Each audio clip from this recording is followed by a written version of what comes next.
It is the night, my body's weak. I'm on the run, no time to sleep. I've got to ride like the wind, to be free again. And I've got such a long way to go to make it to the border of Mexico. So I will ride like the wind. Those are the words to lyrics from Christopher Cross's 1979 song, Ride Like the Wind. And I sang those lyrics and listened to that song over and over and over again the entire month of July, leading up to Sunday, July 27th, the day that my wife and I loaded things up into our Bay of Banderas blue, new to us, used Toyota Highlander. It was a beautiful, it is a beautiful blue color, so we teasingly told each other it was Bay of Banderas blue. My wife we name our cars. She named that Toyota Highlander, named him Antonio Banderas.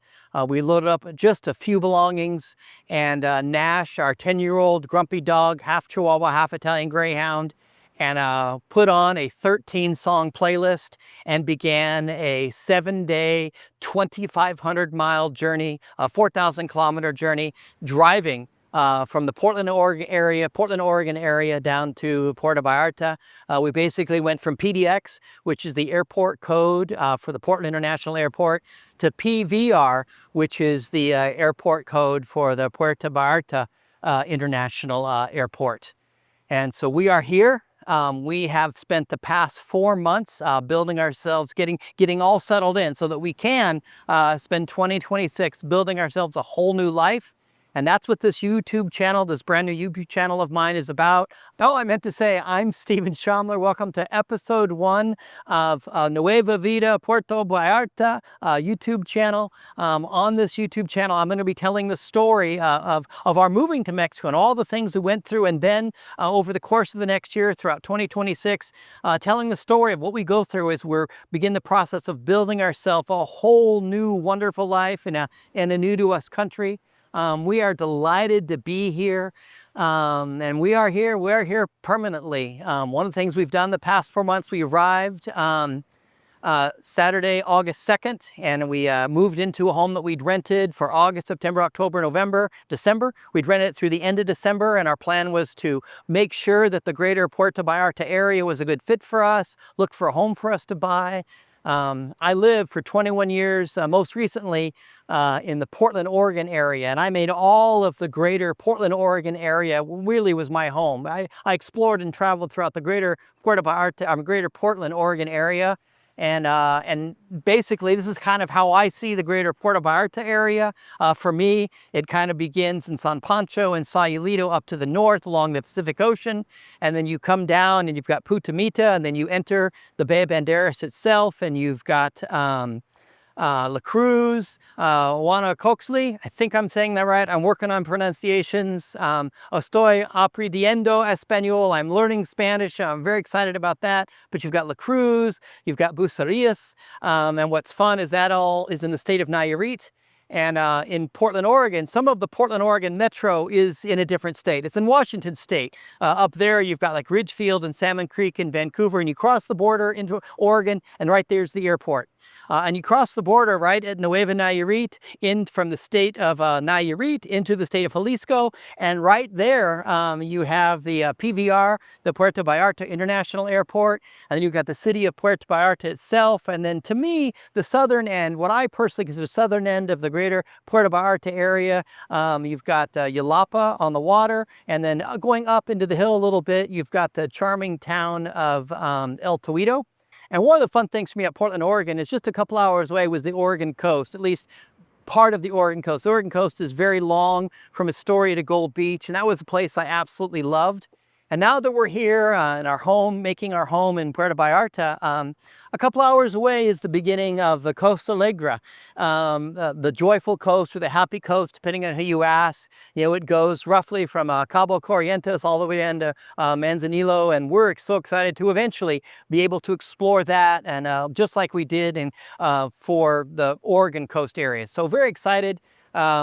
We spent 4 months checking this area out, that all those places I just met, you know, all the way along from San Pancho and Sayulito all the way down to Yelapa and El Tuito. And And this is the place for us. If we hadn't found a place that resonated with us, we'd only rented our home through the end of December. We were going to then look at other parts of Mexico. But no, this is it.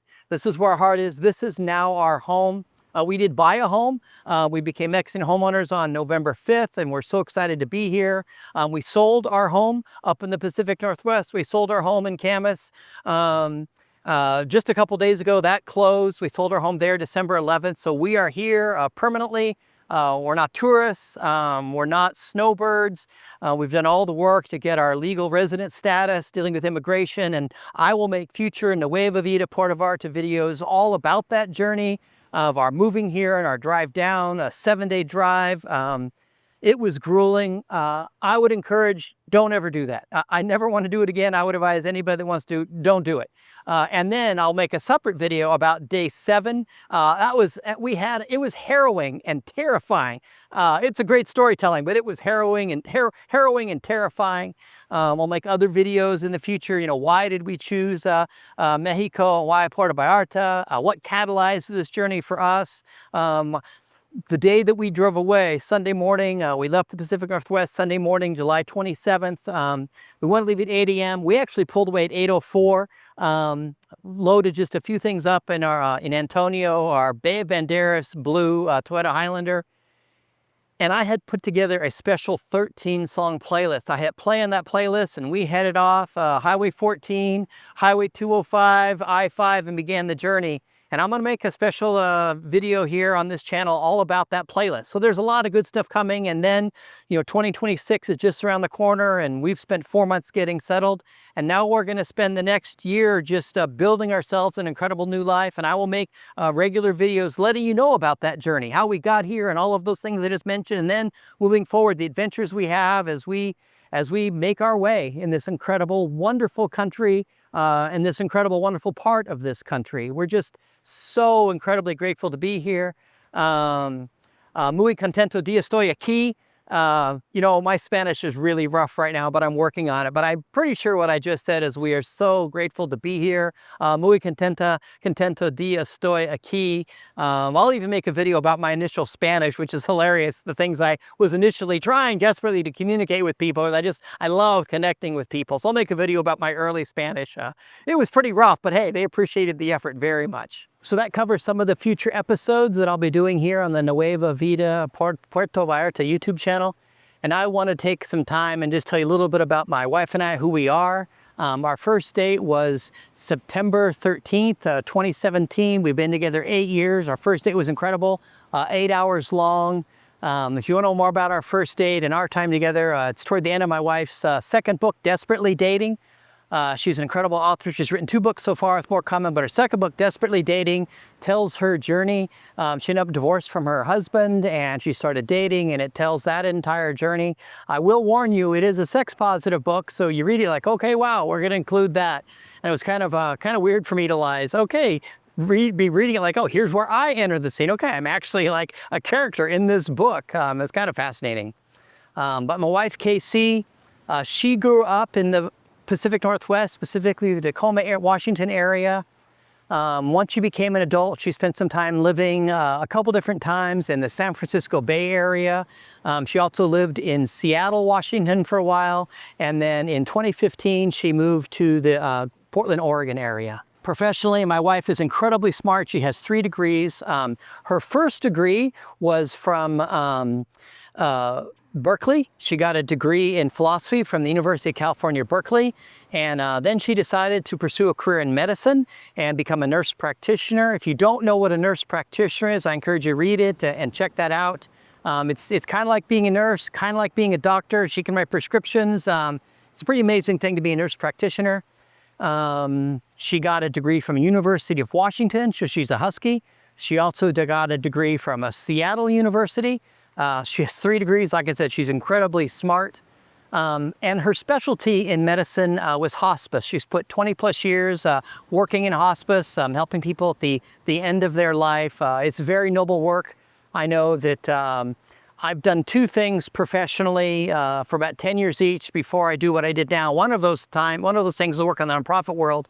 And during my time in the nonprofit world, I did a lot of hospice work on the care side, not the medical side. I have to tell you, doing that kind of work and caring for people, it is a phenomenal, incredible, noble thing. So if you're working full-time in hospice, I want to tell you, thank you so very much. It's a really special thing. But that's what she used to do. Now she is a writer and an author. Like I said, she's written 2 books so far, Falling Out of Love with My Career, and her second book, Desperately Dating. I know of at least 4 books in her noggin that are similar to that she has, she'll be coming out with soon. Writing soon. She'll start writing her 3rd book. It looks like in February of 2026, she'll start writing her 3rd book, which I'm really excited about. And of course, as those books come along, I'll be sure to let you know about them somewhere, somehow. But not only does she write books like that have, some of her journey and philosophy, accessible philosophy, lots of pithy wisdom in her books that will help you with your journey. But not only does she write wonderful books like that, she also is a gifted food and travel writer. One of our fun projects we did early in our relationship was Portland Dive Bars. You can go to portlanddivebars.com and you can read articles on that website. We wrote about 60, 65 Portland dive bars. We go on dive bar adventures. I'd take pictures. We'd go to a dive bar. I'd take pictures. She'd write stuff down. We'd order snacks. We're always on the lookout for jalapeno poppers. We'd have some cocktails. We'd come back. She'd write up the article. I'd post it to the website, share it to social media. We just had a blast doing it. Eventually, my dear friend Arthur and his incredible husband Brian joined us, and the 4 of us would go on dive bar adventures. We ended up writing 3 editions of the Portland Dive Bar Passport. It's kind of a self-guided passport. Each version 1, 2, and 3, has 16 dive bars in it. So version 1 has 16, version 2 has 16, version 3 has 16. And they're grouped. It's kind of a self-guided tour. And they're grouped of 4 dive bars close to each other, 4 close to each other, 4 close to each other, etc. And you could do 4 in a day, but I recommend it's better to do 2 dive bars at a time. So each book gives you, each of these little booklets gives you 8 adventures. So it's a lot of fun. I really enjoyed doing that project. And what a joy to get to do that project with my wife. We had so much fun doing that. My wife also writes for the Culinary Treasure Network and the Travel Treasure Network. Like I said, she's a gifted food and travel writer. Her and I have a fun project coming up where we'll do some food and travel writing content covering the greater Puerto Vallarta area. Super excited about that. I could go on and on about my wife. She's amazing, she's gifted, but she'll just tell me, edit that, take that out. So yeah, just check out her books. She is phenomenal. So a little bit about my journey. I grew up in Southern California, middle of nowhere Southern California, which isn't easy to do. But I grew up on 260 acres. The nearest neighbor was a mile away. If you look at a map and you've got Lake Elsinore here and the town of Paris, California here, and Highway 74 runs between them. And to this day, if you look at a map right here to the left on the map, there's nothing there. When I was growing up, we would take El Toro Road, a dirt road, about 9 miles of dirt road roughly, to get to our locked gate. And that began the 260 acres I grew up on. You'd go up a mile, up quite a big hill, mile-long driveway to get to the house that I grew up in. My dad built that house by hand. It was rustic. I moved out there when I was 3, and for a long time we didn't have running water. We had an outhouse. Eventually we got running water. Eventually moved from having an outhouse to a bathroom. We went from having kerosene lamps to propane lamps. You'd light the filament. You couldn't touch it or it'd fall apart, but had propane lighting. Eventually we did have lights and electricity and a phone by the time I moved out. But early, for many years, it was quite rustic. It was good for me to grow up, 260 acres, running around, scrub brush and hills and boulders, and that was good. I did have a very dark and difficult childhood, all kinds of tremendous abuse at the hands of my mom. My mom was my abuser. One of the consequences of that, in my early 20s, I began a long-term counseling journey to begin to heal from all of that trauma and abuse. And when I was 16 years old, I did move out, 16, almost 17, put myself through high school. My grandfather had given me a Mustang, which gave me freedom. I got my driver's license. I ended up starting a company. The PAC bill deregulated in the 80s, and anyone could own a pay telephone. And one of the things I did for income was sold pay telephones. I worked with I sold pay telephones to Bernard Karcher, Carl Karcher's brother, Carl Karcher, Carl's Jr. I worked way back in the day with the Inland Empire Roundtable Pizza Owners Association. I don't know what they thought, the 16-year-old kid in a suit and tie selling them things, but I was able to rent my own apartment. I forged documents, things you can't do now, and rented my own apartment around the corner on Grand Avenue, around the corner from the high school, and I've been on my own ever since. As a young adult, very young adult, I moved to Olympia, Washington. Olympia, Washington is about 2 hours south of Seattle. I spent 13 years there, absolutely love the Olympia, Washington area. Ended up moving for 3 years to Maple Grove, Minnesota. I love the upper Midwest. I love the culture. I love Minnesota. Growing up in Southern California, I love watching snowfall. It's so magical to me this day. Although I do have to tell you, the first time snow fell and I shoveled a driveway, it was kind of a novelty. The second time snow fell and I had to shovel my driveway, I'm like, I ain't doing this again. And the third time snow fell, that first one I was there, I had a snowblower like everybody else. But 3 years in Minnesota, met so many wonderful people that I still love and cherish to this day.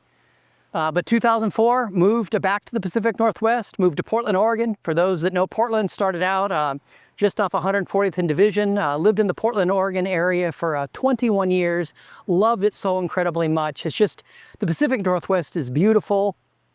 Portland itself, you're close to Mount Hood. I spent a lot of time on the Oregon coast. I love the Oregon coast. I'm super excited to check out eventually Costa Alegre here in the Mexican coast, from roughly Cabo Corrientes down to Manzanillo. Really excited to check that out. I think I'm going to love that as much as I loved the Oregon coast.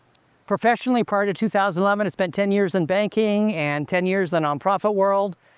We had a great recession, and 2008, 9, and it impacted people at different times financially. By the time 2011 had rolled around, it had wiped out our family financially, and I had to start over anyways professionally.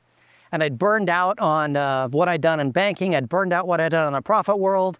And I loved Anthony Bourdain. When he said, I write, I travel, I eat, and I'm hungry for more, on his show, No Reservations, when I'd hear him say that, it just moved me. I wanted to write, I wanted to travel, I wanted to eat, I wanted to go on adventures like that. So I decided that I was going to start my own website and start writing content about Portland food carts, and that somehow, some way, I decided that fall of 2011, decided January 1, 2012, write about food carts, and somehow, some way, that was going to lead to becoming a writer and an author and self-employed, and friends and family at the time mocked me, laughed at me, didn't think I'd make it.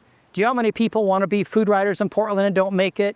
Do you know how many people want to be self-employed and don't make it? But blessed, I made it.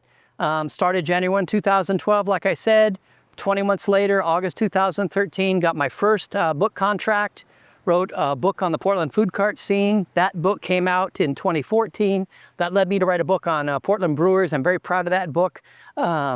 Wrote the stories of many iconic Portland breweries. That came out in 2015. That led me to start becoming a podcaster. I started the Craft Beer podcast. I don't do that podcast anymore, but there's over 100 episodes out there if you want to find it. It's everywhere you listen to podcasts. Also started a culinary podcast, the Culinary Treasure podcast. Still going strong with that, up over 100 episodes of that. Again, you can find that wherever you listen to podcasts. And today I am a content creator. I create food and travel content. And the other thing I do professionally that I love is to help people with life change. I've helped hundreds and hundreds of people change their lives over the years. I've changed my life for the better, professionally, personally, in very dramatic ways. One thing that is different about me when it comes to working with someone to life change, I've actually done the things I'm teaching them to do. A lot of people study. I've done it. I've experienced tremendous and wonderful life change. So I love the life that my wife and I have. I love what I do professionally. We're so excited to be here in Mexico, in the Puerto Vallarta area. I invite you to hit the subscribe button and follow along. We're going to have videos about how we got here and our journey getting here, and then moving into 2026, videos about our journey, our first year of building a wonderful new life for ourselves. Like I said, just invite you to hit the subscribe button. You can also find, go to the Nueva, Vida, Puerto Vallarta website, and then there's a Facebook page and Instagram account. And if you want to, you can follow my wife personally and follow me personally on social media. I'll put the links to all of that in the YouTube description for this video. Anyways, just delighted that we're here. Invite you to join us on this epic journey that we're on. Cheers, everybody.